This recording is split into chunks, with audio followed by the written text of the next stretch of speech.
With a lot of focus on clean energy, you may be thinking about going solar. Eric Pasi from Innovative Power Systems joins us now with some tips on seeing if solar is right for your home. Eric, thanks for coming in. Oh, thanks for having me. A lot of people, first blush, you don't think of Minnesota when it comes to solar power, but does okay here, right? Yeah, absolutely. Absolutely. Homeowners in Minnesota and business owners, too. I think it's unexpected that Minnesota is such a strong market for solar. Absolutely, especially given how short the days are and the sunlight that you get in the wintertime. You're not generating a lot of solar electricity in the winter, but the rest of the year is a lot. Right? Yeah, absolutely, absolutely. So how do you know if your home is a good candidate? Does it need to face a certain direction? Does it need to not be by a bunch of trees? Yeah, so the first thing to know or think about when you're considering solar is that panels like the sunlight. So if you've got shade from either surrounding trees or buildings, you want to make sure that those panels, that investment that you're going to make is going to create energy.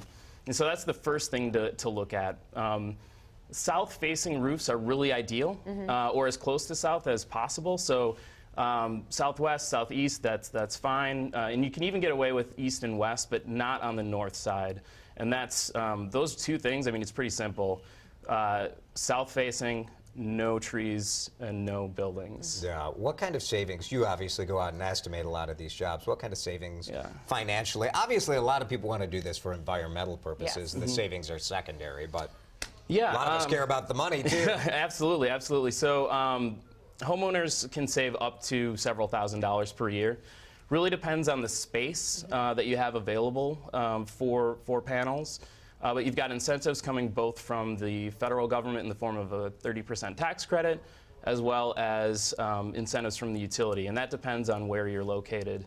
But the confluence of both of those equals, roughly 6 to 12-year return on investment. That's what folks are mainly concerned with. So if you know you're going to be staying in that home for an extended period of time. Absolutely, and it increases the equity value in the home. There's studies that show that. Now the truth is there's a lot of uncertainty over these benefits, these tax incentives right now as the political climate has changed. So the main question mark that we have right now is at the state level, and there are several bills that have been introduced. Obviously our industry organization is fighting those pretty hard. But if you're an advocate for solar energy, if you believe in the technology, this is a good time to get in touch with your legislators and let them know how you feel about those programs. What about a community solar garden? What is that? Yes, so community solar gardens have really been what has enabled Minnesota to kind of take a leadership role amongst many of the other states in the country.